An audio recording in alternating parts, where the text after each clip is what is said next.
Bueno, en esta parte lo que vamos a hacer es que vamos a describir cuál es la transformación del tiempo transcurrido de un sistema a otro. Entonces, por ejemplo, ya vimos en la parte anterior que ay, perdón,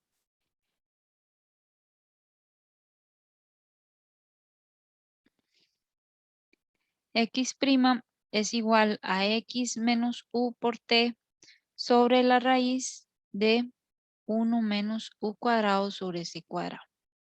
Y ahora nosotros tenemos que de este lado del igual, digamos, en el sistema primado, el movimiento es relativo. Entonces podría ser lo mismo que un observador esté en reposo, se considera en reposo en el sistema S' y esté observando cómo se mueve el sistema S, pero en la dirección contraria. Entonces, en ese caso, las ecuaciones son las mismas, pero en ese caso la ecuación nos quedaría de la siguiente manera. X' es igual a menos U por T', que sería el tiempo que se ha desplazado el, el marco de referencia de que se empezó a tomar el tiempo, y va en la dirección contraria, porque ahora vamos a suponer que en vez de que el sistema S' se esté moviendo hacia allá, el sistema S se mueve más bien hacia el otro lado. Esto es más la distancia X recorrida, que sería 1 menos 1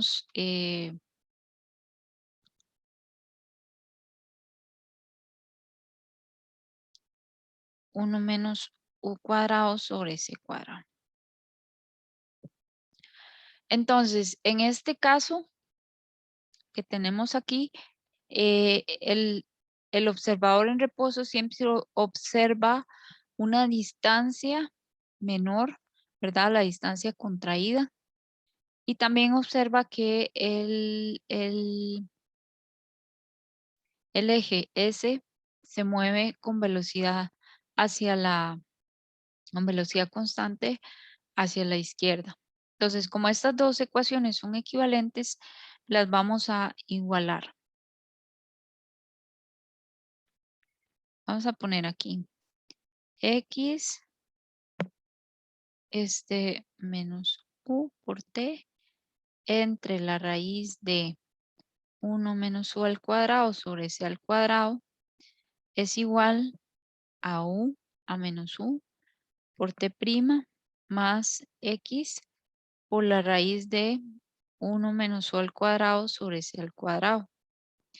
Entonces ahora lo que vamos a hacer es que vamos a despejar T', pero entonces vamos a separar estos factores de aquí. Vamos a separar esta división. Voy a obtener 1 menos U cuadrado sobre C cuadrado menos U por T sobre 1 menos U cuadrado sobre C cuadrado.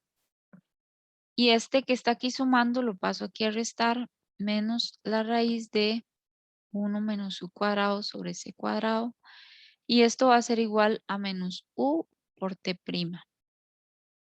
Ahora, estos dos que tienen X vamos a unirlos, digamos, vamos a sacar el común denominador, que sería la raíz de 1 menos U cuadrado sobre C cuadrado. Y divido este entre este, me da 1 y lo multiplico por el de arriba, que sería la X.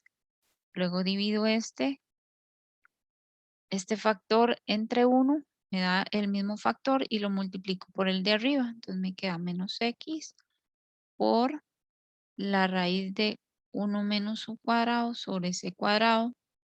Y esto me quedaría al cuadrado. Entonces copio menos U por T por la raíz de 1 menos U cuadrado sobre C cuadrado. Y esto es igual a menos U por T'.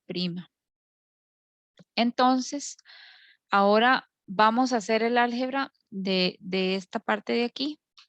Voy a borrar. Entonces tengo que X sobre la raíz de 1 menos u cuadrado sobre c al cuadrado menos x por el paréntesis que estaba elevado al cuadrado hace que solo me queden perdón, el paréntesis que está al cuadrado hace que solo me queden, hace que se cancele la raíz. Entonces me queda de esta forma.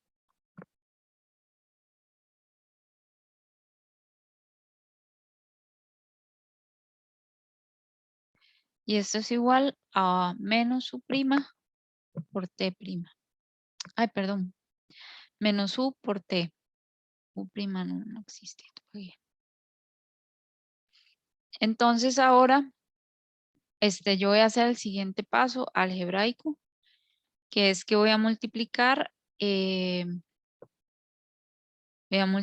acá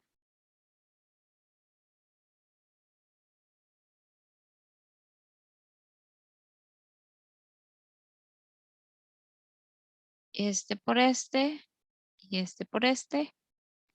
Entonces me va a quedar x menos x por 1, x menos y menos me da más, entonces más u cuadrado sobre c cuadrado por x entre la raíz de 1 menos u cuadrado sobre c cuadrado menos u por t entre la raíz de 1 menos u cuadrado por c cuadrado. Y esto es igual a menos u por t prima. Ahora aquí se va a simplificar esta x con esta x y me va a quedar solamente u cuadrado sobre c cuadrado por x entre la raíz de 1 menos u cuadrado sobre c cuadrado menos u por t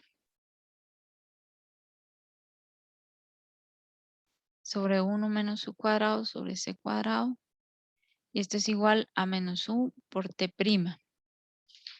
Entonces ahora ya que vemos que la u es un factor común a todos los lados del igual, la vamos a simplificar. Entonces vamos a simplificar esta u y una u de aquí. Y vamos a obtener, vamos a ver aquí arriba, vamos a pasarnos hacia acá. Entonces vamos a multiplicar todo, antes de todo, vamos a multiplicar toda esta expresión por menos. Empezando por aquí, multiplicamos por menos, este menos se vuelve más y este menos se vuelve más. Y ya voy a obtener una expresión final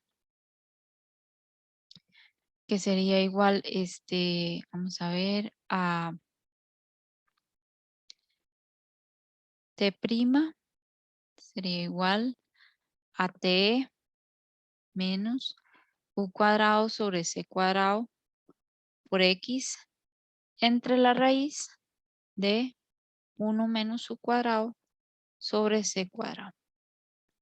Y esta es la transformación de Lorentz para el tiempo que ha transcurrido en un sistema con respecto al tiempo que ha transcurrido en el otro sistema. Pensando en este caso en que ¿cómo se dice? Aquí, perdón, aquí puse un cuadrado, pero ese cuadrado ya se había simplificado, me había quedado solo a la 1, aquí, en esta parte de aquí. Entonces, este explica el tiempo prima, que es el tiempo del sistema de reposo, el del sistema que se está moviendo, y t es el tiempo del sistema que está en reposo. Ahora vamos a pasar a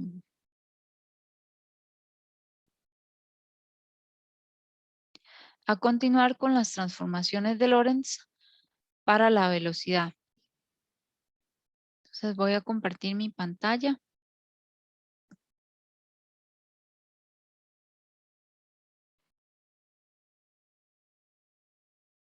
Entonces aquí, digamos, donde Estas son las transformaciones de Lorentz. Yo mostré estas transformaciones de aquí. Y ahora vamos a pasar a las transformaciones de Lorentz para la velocidad. En el caso de que tengamos una partícula que se mueve con una velocidad Vx' con respecto a este sistema, al sistema de la nave, imagínense que esta es una nave, el sistema S' va a una gran velocidad y dentro de la nave una persona corre. Entonces se mide la velocidad de esa persona, esa se le llamaría Vx'. La velocidad U es la velocidad que tiene esa nave con respecto al sistema S que está en reposo. Y entonces la velocidad de la persona que corre dentro de la nave con respecto al sistema en reposo sería Vx y tendría esta fórmula. Vx' más U entre 1 más U por Vx' entre C al cuadrado. Y luego tenemos que despejar Vx' como Vx menos U entre 1 menos U por Vx entre C al cuadrado. Entonces, si despejamos la otra velocidad, la velocidad Vx', a partir de la velocidad de la partícula vista por el sistema de referencia en reposo, entonces lo que hay que agregar es un menos, porque este observador, si el observador que está en el sistema S' ve como el objeto más bien se aleja de él. Precisamente por eso le ponemos un menos aquí. Ahora, ya que vimos las transformaciones de Lorentz, en la clase vamos a hacer un ejercicio y luego vamos a estudiar el efecto Doppler. El efecto Doppler es un efecto muy importante que se descubrió primero para ondas de sonido, ¿verdad? Y tiene que ver con que la velocidad de las ondas electromagnéticas, la frecuencia de las ondas electromagnéticas o su longitud de onda cambia si la fuente que emite esa luz o que emite ese sonido se mueve. Entonces, imaginémonos que tenemos una fuente de luz, en este caso para astronomía, para física moderna, es una fuente de luz. Emite unas ondas electromagnéticas de cierta frecuencia. En general, cuando se trata de las estrellas se saben que la mayoría contienen hidrógeno. Entonces, el espectro electromagnético de la longitud de onda y las frecuencias del hidrógeno son conocidas, ya se han medido en laboratorio, entonces ya se sabe cuánto valen esas frecuencias o cuánto valen esas longitudes de onda. En este caso, las longitudes de onda ya se conocen, pero cuando la fuente se aleja del observador, las longitudes de onda se corren un poquito hacia las longitudes de onda más grandes. En el espectro electromagnético, las longitudes de ondas más grandes corresponden al color rojo y las longitudes de onda más pequeñas corresponden al color azul. No sé si ustedes ya han estudiado, digamos, por ejemplo, el espectro electromagnético. Y entonces el espectro electromagnético describe toda la luz que nosotros conocemos. Sin embargo, hay una parte del espectro a la cual llamamos eh, el espectro visible.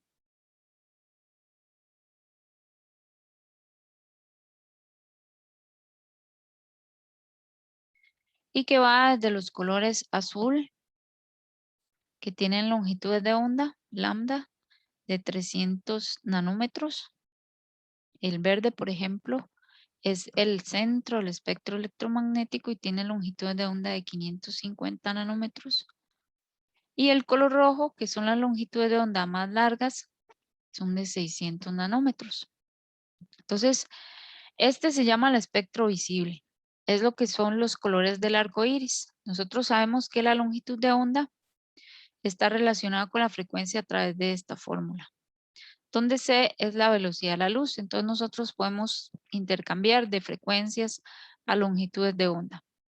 Ahora, el efecto Doppler para ondas electromagnéticas, para una fuente que se aproxima al observador, se escribe con esta fórmula. La frecuencia percibida, la frecuencia emitida por la fuente es F Y la frecuencia natural, digamos, la frecuencia observada en un sistema en reposo en laboratorio es F0. Entonces están multiplicadas por este factor que es la velocidad de la luz más la velocidad de la fuente entre la velocidad de la luz menos la velocidad de la fuente. Esta fórmula lo que permite es que midiendo, por ejemplo, la luz que viene de las estrellas, las frecuencias, midiendo esta frecuencia,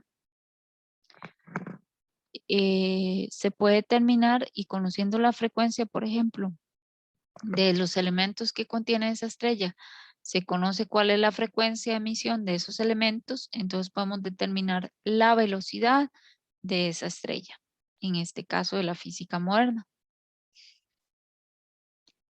Cuando la fuente se aleja, las longitudes de onda se hacen más grandes, pero es un poquito más grandes, ¿verdad? Bueno, depende del caso que sea, digamos, en vez de ser, digamos que la frecuencia es 566.3 nanómetros, la longitud de onda medida en un observatorio para el hidrógeno.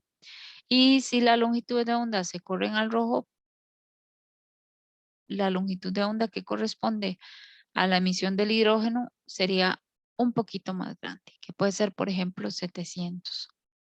Ahora, si se corre al azul, podría ser un poquito más pequeña, podría ser 645 nanómetros, por ejemplo. Y entonces así determinamos si la fuente se aleja, se acerca al observador, o si la fuente, o podemos determinar la velocidad de la fuente directamente. Entonces, digamos, por ejemplo, esta es una onda emitida por una fuente en reposo. Si la fuente se aleja, las longitudes de onda se hacen ligeramente más grandes. Y si la fuente se acerca, las longitudes de onda se hacen ligeramente más pequeñas.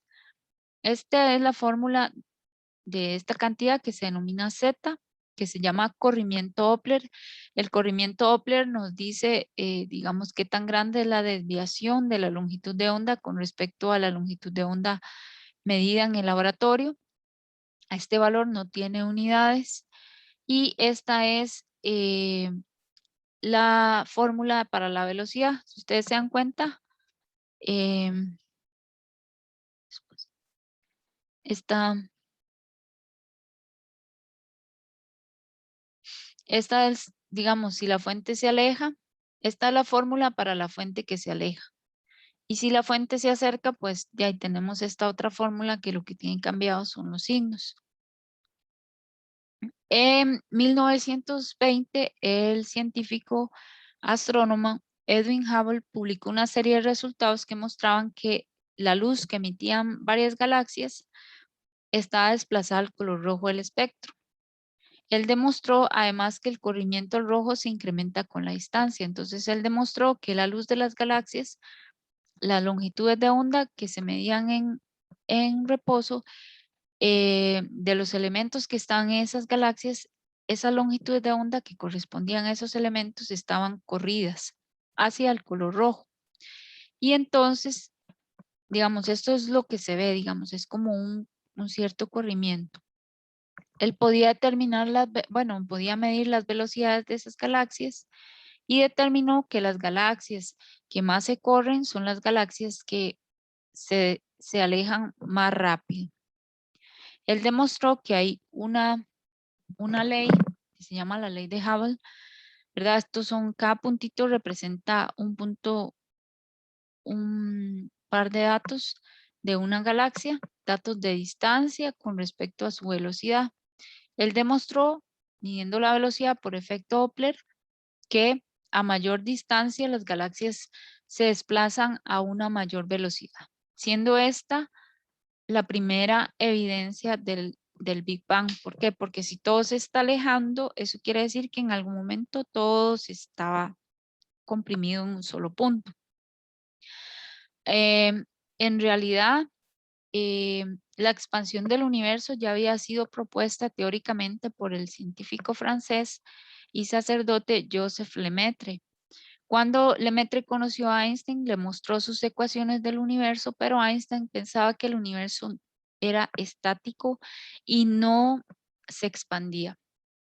De hecho, él había introducido en sus ecuaciones una constante llamada constante cosmológica para impedir que las ecuaciones dieran un universo que se expandía. Por lo tanto, cuando conoció a Joseph Lemaitre, le dijo que todo estaba muy bien, pero que le lamentaba decirle que que él estaba equivocado.